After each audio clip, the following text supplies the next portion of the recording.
Today's guest is someone who basically helps health tech founders escape what she calls pilot purgatory.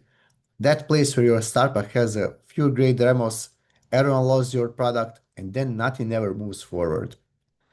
She's a technology strategist and advisor who spent almost 2 decades helping founders turn pilots into actual multi-billion dollar enterprise deals.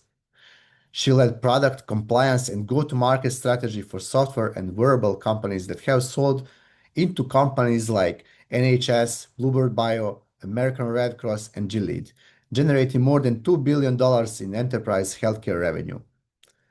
As a former VP of product and compliance at Corio, she made sure regulated SaaS products didn't just work, they survived regulatory scrutiny.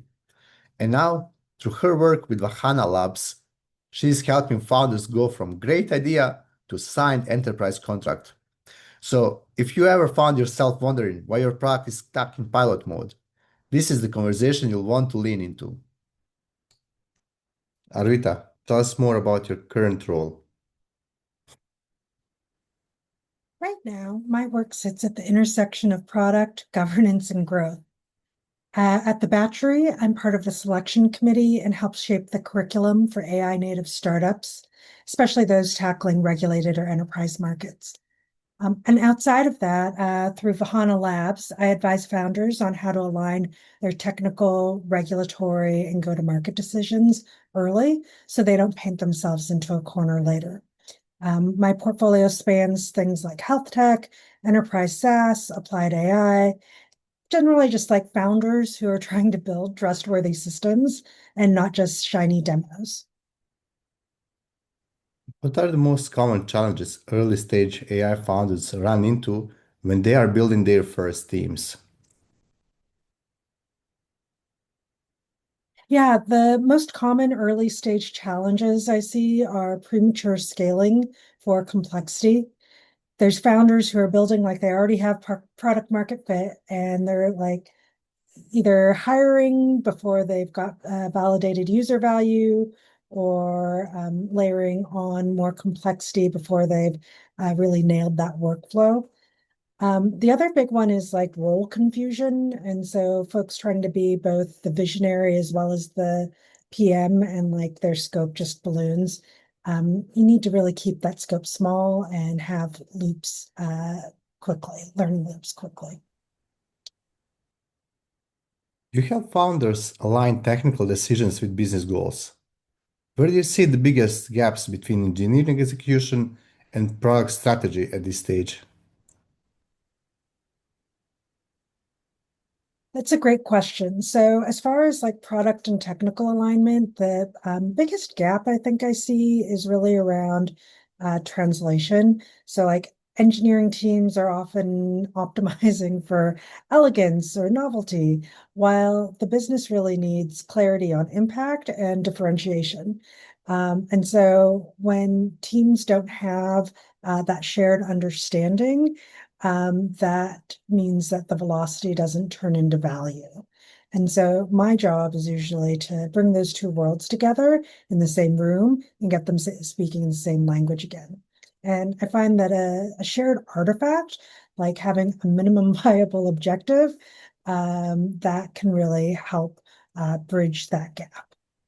As part of selection committee, when evaluating coming companies, what signals do you look for that tell you a team is ready to scale?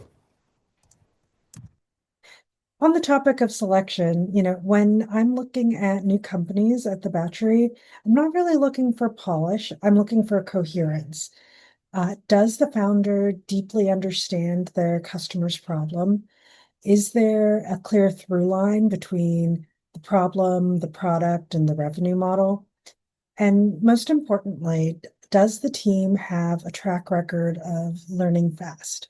Teams that are like ready to scale aren't necessarily big. They're the ones who have built nice, tight feedback loops where they're able to experiment and learn quickly. You often talk about incorporating AI thoughtfully into business processes.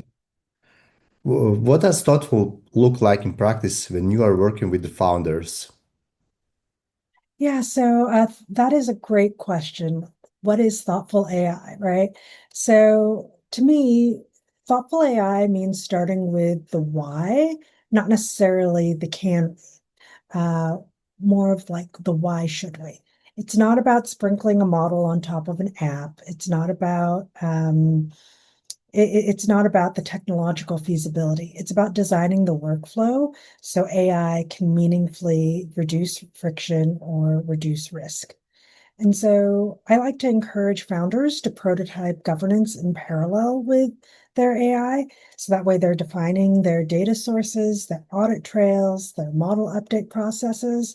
So that's why they can so that way they can have like enough structure to be credible to investors and potentially enterprise buyers down the line without killing innovation. Because all of these things are going to come together and play a huge role in the overall, I guess, go to market for the business. Have you seen startups experimenting with the idea of embedding AI teammates or AI copilots directly into their workflows? What's worked and what hasn't? Yeah, AI teammates are such an interesting topic. I've seen several startups experiment with AI teammates or co-pilots, and what is working best I've seen is when they're focusing on small, narrow, measurable contributions, things like QA triage, sales call summaries, code review assistance.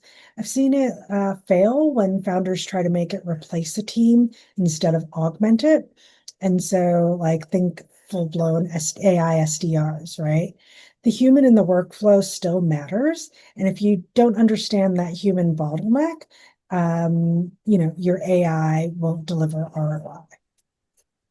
When it comes to investor diligence, what do we see is most want to see in terms of AI startups' technical posture, security, data handling, or scalability? Great question. The investors that I've been talking to are increasingly sophisticated about AI and the diligence around that. They're not just looking for technical depth, they're looking for the ability to scale responsibly.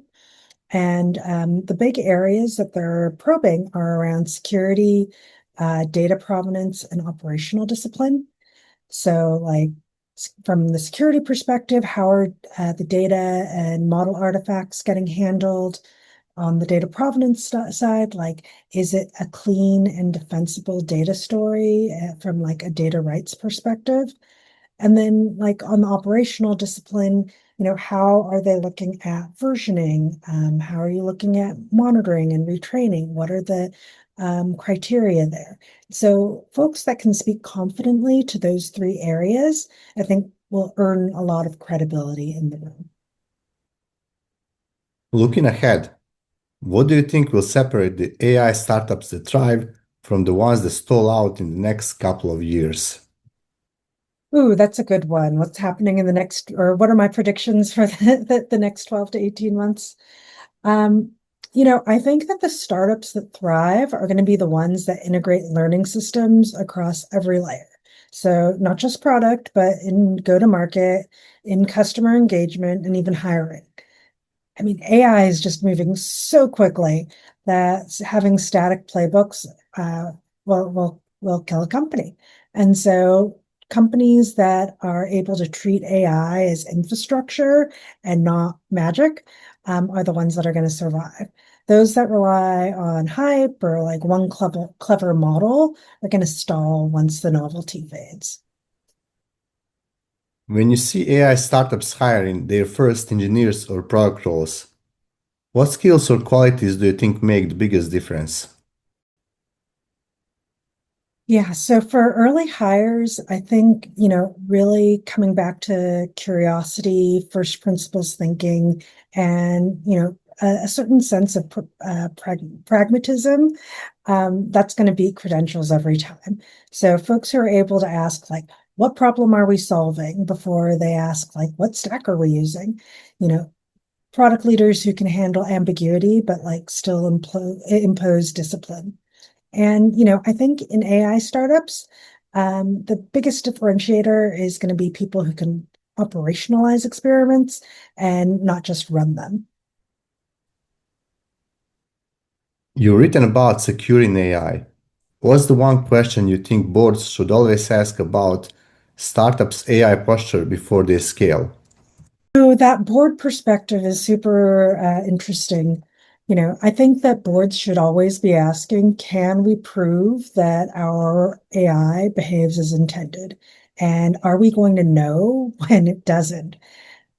That question or set of questions, like that surfaces everything from data governance to model monitoring to organizational maturity. It is not about like paranoia, it's about resilience. And how are you building a resilient organization? When early stage founders get stuck on building their technical teams, where do they usually turn? Their own networks, accelerators, or agencies? Yeah, good question. So when I see founders get stuck on hiring, they're usually turning to their immediate network, which is often quite narrow or maybe too homogenous. Accelerators like the Battery can help fill that gap. There's still a need for more cross-disciplinary matchmaking. So, like connecting AI founders not just to engineers, but to say compliance experts, security leaders, product strategists who can help them scale responsibly. This is where I love tools like Happenstance. So that's natural language search for LinkedIn. It's so amazing. Do you see opportunities for stronger founder support systems when it comes to hiring and scaling AI talent? Yeah, that I really think that there's an opportunity for founder support systems built around trust building in AI teams. So frameworks, shared talent pools, playbooks that help startups mature from AI demo to AI company. And I think that's where the next generation of accelerators and ecosystems are going to be able to have the most impact. Vahana Lab focuses on helping founders move from pilot purgatory to enterprise adoption. What does that journey look like? Oh, thank you for asking that.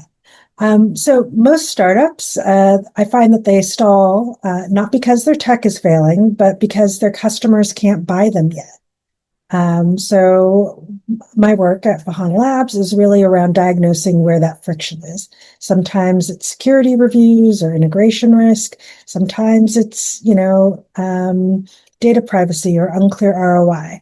And turning that into sort of a roadmap of buyer enablers. It's product market fit, but for procurement and compliance. And so once founders like understand that language, they can sell into large systems without losing that agility that they value so much. You've seen patterns repeat across industries, from medtech to fintech to B2B SaaS. What mistakes do founders keep making? Ooh, interesting question. That is, yeah, there are some universals there. So I think treating compliance as a blocker instead of a differentiator it has been like a really basic mistake I see across those verticals. So, like whether you're in healthcare or HR tech, buyers want trustworthy automation. And so, founders who can show that they've thought through the bias mitigation, the explainability, the data integrity, those are I think those are the founders that are going to be able to win enterprise deals sooner. And so that's the focus of a lot of my work is building those playbooks and frameworks to help them get there without becoming overly bureaucratic. What are your thoughts about next wave of opportunity? Yeah, so I'm really excited to see a new category emerge where it's maybe around compliance native, AI native companies. So startups that are not thinking about compliance as a bolt on, but built in from the first commit. And so folks who are thinking about like how to measure trust velocity, how to design AI that can be audited, how to quantify governance ROI. That is the frontier that I'm like super excited about. What do founders learn about themselves in the process of working with you? Yeah, so I've noticed I think that a lot of folks come into the process thinking that I'm there to help them fix their process, but most end up realizing that it's really about decision quality, and the goal isn't perfection, it's about repeatability under pressure. So, helping founders build that muscle memory around strategic decision making. So that way, when an enterprise buyer, regulator, an investor asks a hard question, the answer is already there and operationalized. That is kind of the thing that they realize. It's not about waving a magic wand and fixing it. It's about building that muscle memory around decisions. This has been incredibly insightful, Arvita. Thank you for sharing your perspective on how founders can scale responsibly and thoughtfully with AI. Well, thank you so much for having me on. I really enjoyed our conversation today. And yeah, thank you. This was so much fun.